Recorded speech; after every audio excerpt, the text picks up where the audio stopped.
You might be sabotaging your own blessing without even knowing it.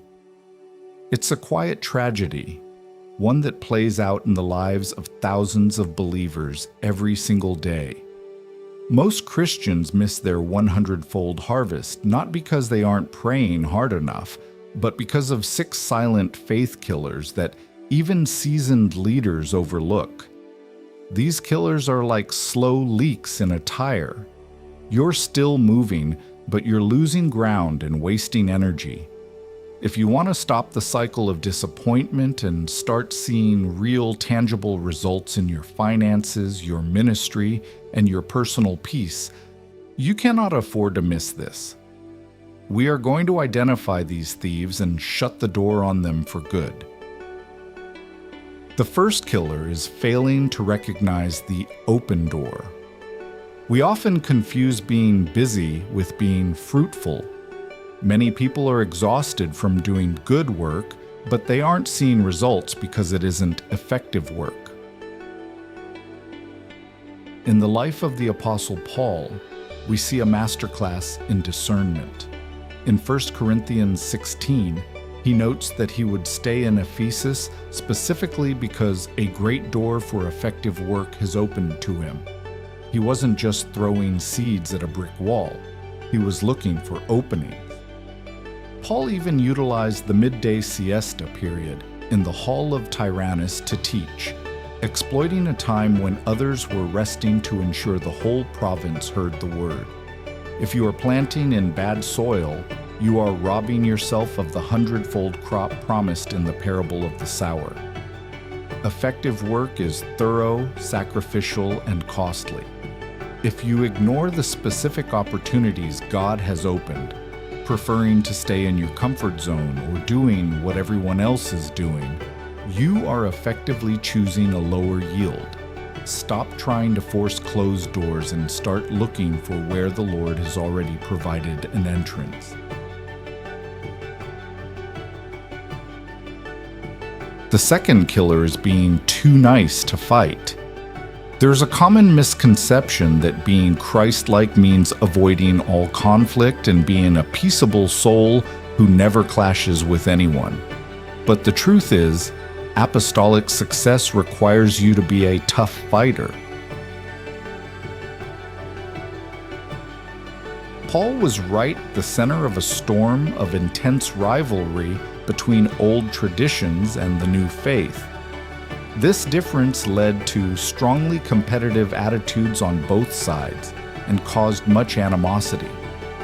Paul didn't shy away. He knew Christianity was fighting for its very life. If you run the moment someone opposes you, you'll never see the finality of what God is building. You need the nerve to stay on when there are many who oppose you. Prosperity is often found on the other side of a battle. If you're unwilling to handle the pressure of opposition, you'll find yourself retreating every time you get close to a breakthrough. The third killer is disparaging others and allowing the atmosphere of your community to turn toxic. 1 Corinthians 16:11 contains a sharp warning. Don't let anyone disparage Timothy. The Christian community is often dangerously given to gossip and rumors. People love to be the first to let someone in on the news, especially when it involves juicy bits about someone's mistakes or failures. This behavior destroys Christian credibility and invites severe criticism. To stop this killer, you must be the mature element. This means deciding to keep mum on rumors and suggestions of inadequacy regarding other workers. Instead of spreading allegations, we should give them the benefit of the doubt and pray that the Holy Spirit will make something of them. When you poison the reputation of others, you are poisoning the very soil you are trying to grow in. Killer number 4 is the dangerous idea that it doesn't matter what you believe as long as you behave yourself. It matters very much what you believe because your creed determines your character. If you don't hold the firm conviction that Jesus is alive and superior to all gods of other faiths, you are just drifting along.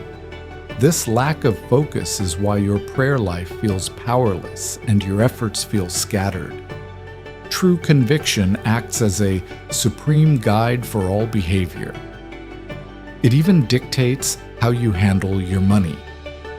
Someone with firm convictions will avoid waste and frivolous expenditure because they remember they are a God-appointed steward.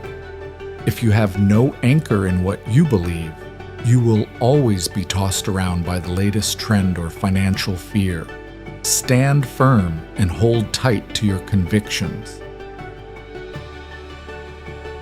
The fifth killer is treating faith as a crutch rather than a source of extraordinary strength. Secular society often assumes believers are weak people who need a mental cushion. This is a wrong assumption. The vast majority of believers derive an undeniable confidence from their faith.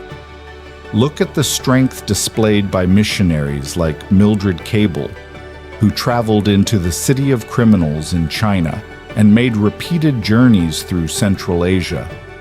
They knew the secret was not relying on themselves, but trusting in the Almighty. If you are not strong and courageous, you will crumble under the secular derision and contempt for faith that is so widespread today. When moral lapses on the part of church leaders are publicized, it takes extraordinary strength to maintain an effective witness. Strength isn't an optional extra. It is indispensable for anyone who wants to see their vision succeed in a hostile world. Finally, the sixth killer is being impatient to see the final end. Many people abandon their faith or their goals because they don't see immediate magic results. They reject God because He doesn't move on their clock. But time is not a circle. It is a line beginning, continuing, and ending. God intervenes at specific points: creation, the Exodus, the birth of Jesus, and He will step in at the perfect ending. Everything we do is under God's final sway and control. Stop trying to G up God's timeline because you are impatient. You cannot delay or hasten His grand summing up. Your job is to keep watching, stay faithful, and trust that His rule is absolutely comprehensive. When you stop rushing the process, you find the peace necessary to actually prosper. Keep watching. The ending is perfect.